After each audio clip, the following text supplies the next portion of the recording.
Welcome back. Let's stay on this tariff talk for a second here, because I think there are some subtleties that need to be fleshed out, right? We've seen how Mexico's already reacted, but what are the metrics from others that really need to be satisfied for these tariffs to be lifted? It seems that whatever is talked about is very subjective, kind of like an umpire calling balls and strikes without that machine, right? It's just up to the ump to kind of make the call.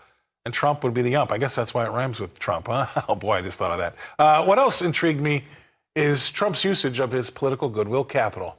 Yeah, he's been put in office with a mandate, but how long will he enjoy the support of the general public? It's a working hypothesis. The longer that this goes on, the more support he's going to be burning through, right? And the dissent on the left will be getting louder by the second the longer it takes. Just look at how all of a sudden they've woken up to higher prices, otherwise known as inflation, by the way, and are blaming Trump for the big jump in the price of eggs over the last 12 days.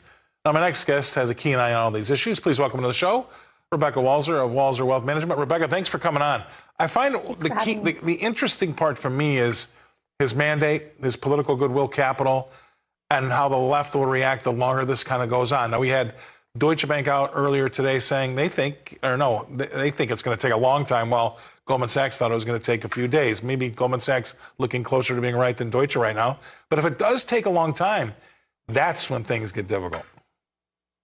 This is such a deep issue, Scott, because you're looking at, we've got three stories going on here. We've got the Mexican story, the Canada story, and then we've got the Chinese story. And the Mexican president and Trump have already agreed to pause the tariff implementation for 1 month because she's agreed to send 10,000 troops to the border to stop the fentanyl.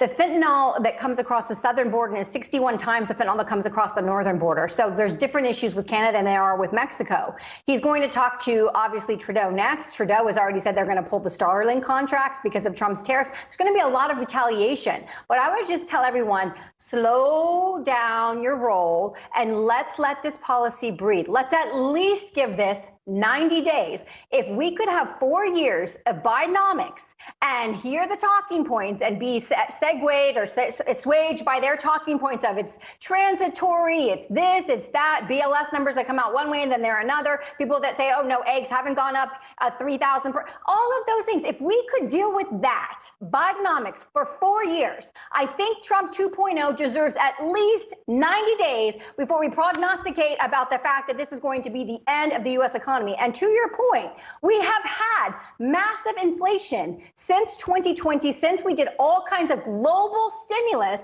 And this is not the result of Trump's tariff policy at the beginning of 2025. It is completely unrelated. So let's at least give this policy a little bit of time. We saw McKinley, when he was in the House of Representatives, was a part of passing tariffs. And when he became president, they were still in effect and they were of use. And this brings me to my second point, and that is of China. Let me explain something to the American public. I'm not egotistical here, but I want the American public to understand something.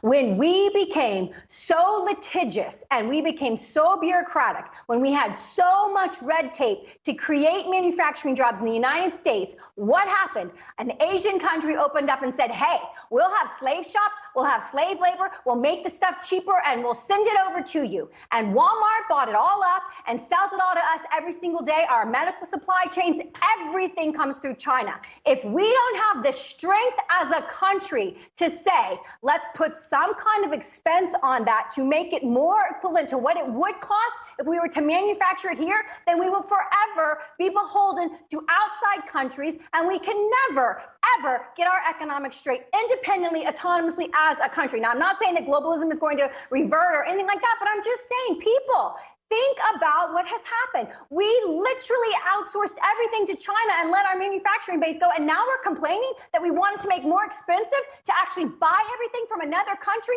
You can't have it both ways. You can't say, let's have a strong economy. Let's have strong manufacturing. Let's be self-reliant. Let's put America first, but then say, but we're beholden to China on the next pandemic because they are the supplier of all of our medical supplies.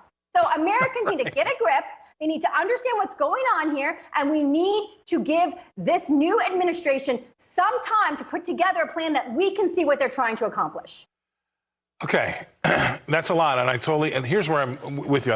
Look, if you don't want China or whomever we're talking about fentanyl deaths or human trafficking, it doesn't matter.